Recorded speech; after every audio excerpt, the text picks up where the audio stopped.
Hey folks, Kilt-Man here, Kilt-Man! At your service. How are you all? You're well? You're well? You at the back? Oh, we're all good. We're good to go. Right, folks, as you can see right before me here is a vintage board game. Yeah, I've been digging around in the attic again, you know what I'm like. Coming out with all sorts of relics and artifacts. And I come across this. Now this genuinely is a board game from when this guy was a wee nipper. About, I don't know, 6, 7, 8 years old, something like that in the 70s. And made by MB Games. MB Games might still be going. I don't know. In this age of video games, who's got the patience to set up a playing board, get all the pieces out, and start rolling dice and all that kind of stuff? Well, me, actually, me. Because I'm crap at video games. And to be honest, I'm pretty much crap at any kind of game, to be honest. But there you go. But in the 70s, you got like this range of like sort of horror, escape and evasion games where you go on the run from some kind of beastie. One I've been trying to find for ages. And I had it when I was a kid. And it was called, well, it was a Dracula board game. But I don't think it was called Dracula. I think it was called Escape from Dracula, or even Escape from Dracula's Castle. And you basically had these little playing pieces. There was two, a red and a green bat monster type thing, and you had the Count as well in a red playing piece. And you went around all the rooms of the castle. Now, occasionally, if you got on the wrong square or whatever, you would become possessed by, or you'd be vampirized basically. And you have to put on either a red or a green vampire bat mask. And it was great. I remember being really terrified by this game, especially when one of your mates became one of the bats and was after you, because then you changed. You wouldn't just be, trying to escape. You'd be the bad guy. And this game is somewhat similar. Although I can't find my Dracula board game anywhere. That's lost in the mists of time. But I found this. Now, it's called Yeti The Abominable Snowman. But it's kind of not set in Nepal or the Himalayas. It's set like in, the mountainous regions of Colorado or somewhere. And he's basically Bigfoot. But, it makes some great imagery. So here's the cover. You see this? Look at him. Boy. He's going like, I want you. Look at that. Yeti, the Abominable Snowman. And there's a bunch of kids all having fun with Yeti. If my picture was on there, you wouldn't see the board for all of the massive ginger afro that I had, the pure Annie hair that I had back in those days, and if I allowed it to, would possibly do the same thing now. So that ain't gonna happen anytime soon. So let's have a little look at it. But bear in mind, I have not played this probably since then, and it's travelled around with me as well. Unlike so many other games. Like, let's get the board out. Here's the board. Have a look there, and you can see that. So you've got, and it's quite an interesting board as well.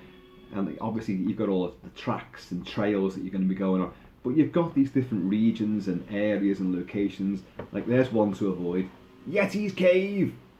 But you can see it's like some kind of western mining town or area up in the mountains. Some gold prospecting going on. General store. You can see these sort of Yeti circles, and because whoever you are, all the players are going to be traversing through these mountains and trying to avoid the big brute. So you've seen that. If you look there, on the frozen river, there's a little guy. He's cut a hole there. He's fishing. It's great, isn't it? Stupid, but great. Let's put that down there for a second. Let's get a look at the pieces. Well, obviously, the dice. Look at that, pure vintage. That's like something out of Time Team, that. An ancient Roman dice. Isn't it a die? One on its own is a die, and when you've got more than one, it's dice. But everyone else just goes dice. Here's your counters, your playing counters. And I think you had 2 of these each, with different colours, obviously. Look, you're clearly up in the mountainous regions. You're on skis, you've got a huge survival backpack on. Red, pink, green. And red, pink, green all over again. So there's your pieces. before we get on to the big guy himself, and here's the cards. If you land on a certain thing, you're gonna have to you pick one of the cards up and you do what it tells you to do. Move any token to the mining town.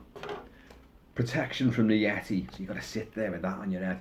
If it comes after you, no, you can't get me. Nah. Protection. Just how that protects you from a Bigfoot, God only knows.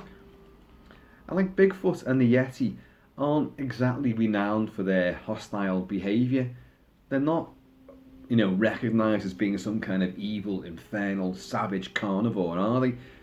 The Yeti in particular is meant to be a very thoughtful, intelligent, benign creature, very shy, very reticent. Not in this game. Move any token to the North Pass. The ubiquitous miss your next turn. Move the Yeti to any unoccupied space. Move one of your own tokens to a safe spot. Yeah, you've got safe spots here as well. I don't know what denotes a safe spot. Is it like a force field? Is it banks of machine guns where it's not going to come near? Supply store. Miss your next turn. Move any token to the Yeti's cave. You'd be like, you're going there. Mining, Yeti, fishery, protection again. Move any token to a spot next to the Yeti. Timber mill. There you are, just the gold mine. See, I told you. There's definitely gold in them there hills. So, what about the big guy himself? He's here. Look at it. No, isn't that like the is it the Lorax, Dr. Seuss? It's definitely a look of Dr. Seuss's type creatures about him, isn't there? Look at his big hands folded over there. Now you may notice that he's got a bit of a pedestal, dunk dunk dunk dunk, because what happens? What part of the fun of the game is? And by the way, if you look inside there, look at that, isn't that great? The tray itself, it's got snow, frosted snow around it, and a great big foot imprint. Let's just put that down there a bit, so we can rest it on this, so you can maybe see what's going on. So, what you'd do, you'd load that up with these tokens, and then your playing pieces, you'd be there, whatever, and you've got two tokens each, and I think you start off anywhere on the board, and then at some point, obviously who rolls the highest first goes first, and off you go. And I think you can go in any direction as well. And the idea is that once he starts moving around, because if you land on a Yeti square, then you've got to roll it, and then he's going to start moving.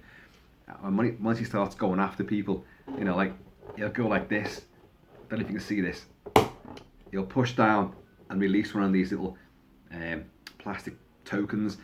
That's a blank one, so you're all right there. But every time he comes across someone, he's going to stomp on him. And if he leaves, look at that, a great big footprint. In the rules, it says like he's frightened them off. Really? Yeah, he's just fucking shredded them. Oh, he's just a great big footprint on you. He's just stomped you flat, hasn't he? But I think isn't that a great idea that he's Bigfoot? Well, they call him Yeti, but we're splitting yak hairs here, aren't we? He goes stomping around after people, and he leaves. You can get off lightly if you get a blank one of these, but if he doesn't like you and he's really, really, gone for you, you get squashed with a great big foot. I think it's brilliant. And then obviously once that's all been depleted, because obviously it's like random, and you're meant to put them all face down, and then you look away when you put them in, so you don't know what order they're going to come out in. So obviously the winner of the game is the one who's still got a token left. But you do, if I remember rightly, you do become him. A bit like saying in that Dracula game, you do become him. So when you land on one of these, someone has to, if you've landed on it, then you're going to be him for the next turn, and off you go. Obviously don't go for your own people, only a fool would do that. But you go after your mates, so you suddenly discover just who your buddies really are. But I remember really enjoying this game, and it was just great to come across it again. So you've got these Yeti things, and then you've got the Yeti, the red ones. If you can see here, let's move these off a bit. If you can see down there somewhere, there's a red Yeti, and that means it says double. So obviously, whatever you roll, he's going to move double. And it is just a boss game of suspense. Doesn't last too long, and you know, with you know, whether you're a kid or you're just young at heart, there's some suspense brought out around this, with this thing stomping after you. Like you're over there, you're like, I don't know, 5 away from him, and that's where he is. Someone becomes him. Off he comes after you, and you're like, oh shit. Unless, of course, you've got your fantastic, where is it now? Oh God, where is it now? Protection from the Yeti! But that only lasts for one go, so if you survive with that the first time round, it comes after you again, you're screwed. Unless you're in one of these safe spots. Yeah, because there's some bits where it says safe. It says safe. I don't know why it's safe. It just is. So, folks, I think it's wonderful. And I'm just trying to think what year this came out. Just 1 second while I just imbibe of some whiskey. You have to keep me warm up in these mountains. And let's just have a look. So it's MB Games. Where's the instructions on it? You saw before me then, didn't you? There's the instructions. That's great. I mean, let's see if I was right about this. A chilling game of survival. Sorry, a spine-chilling game of survival. This is about loading him up with all the footprints and that, like. Here you go. Open the game board and lay it on a flat surface. Picture side up. Gather together the 10 white Yeti discs. 5 are blank and 5 are the footprints on one side. Place them, and this is in bold, place them footprint down on the table and mix them up so that you can't remember which discs have footprints. Hold the Yeti creature upside down. Pull the tube out and load the discs one at a time into his base in big letters without looking at the footprints. Make sure the tube is pulled out as far as possible so that all the discs fit under the retaining hooks. Other way it spells it out for you. Because, you know, I don't know about you guys, but whenever I got a new game, I was not the one that read the instructions, you know, the rules of it. I'd get, oh, play this game. Oh, Mum, read the instructions. Or to my brother, or my sister, or my mate, you read the instructions and tell me. And I'd be like that. Come on, tell me. Well, why didn't you read it yourself? And I'd be like, well, it doesn't make any sense to me. Some things haven't changed. So yeah, I think it definitely makes out that he's not killing anyone. He's just scaring them off.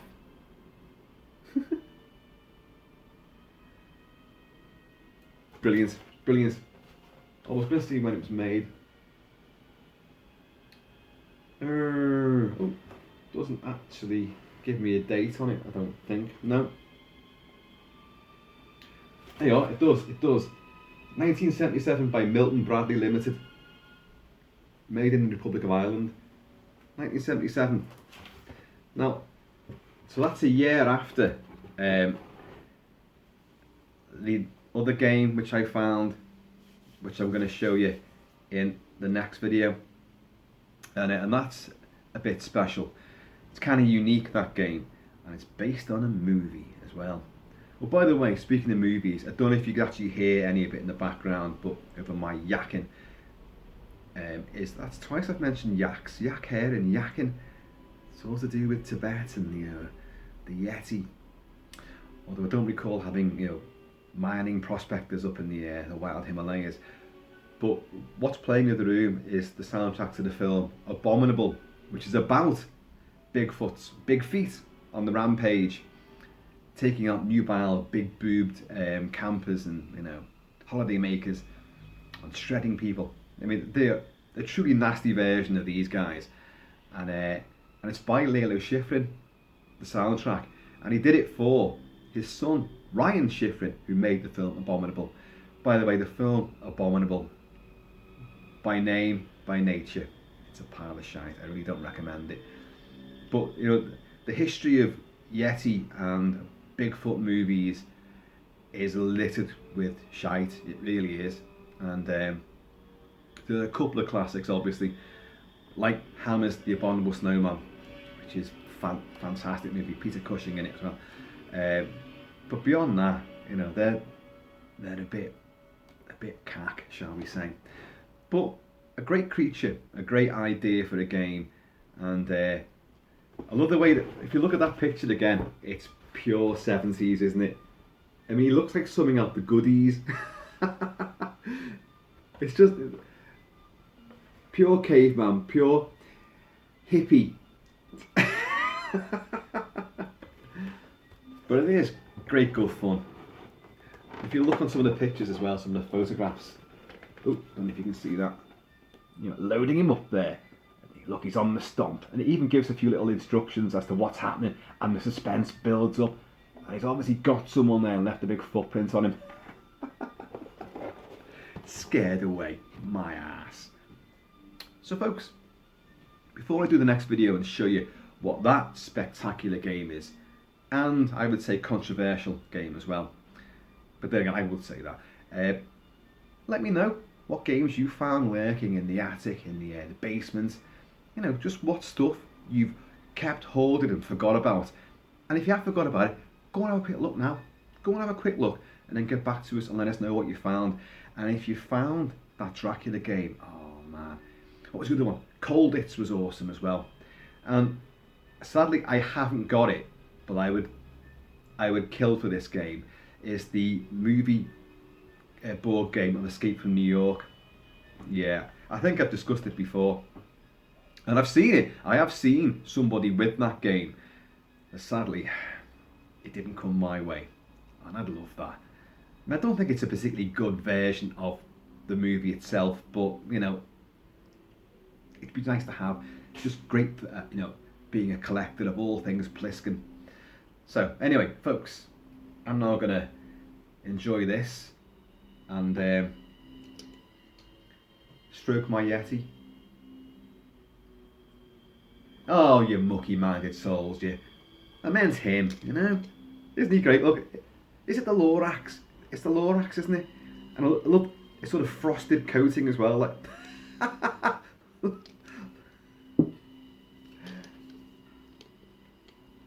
It's the Yeti's bum crack.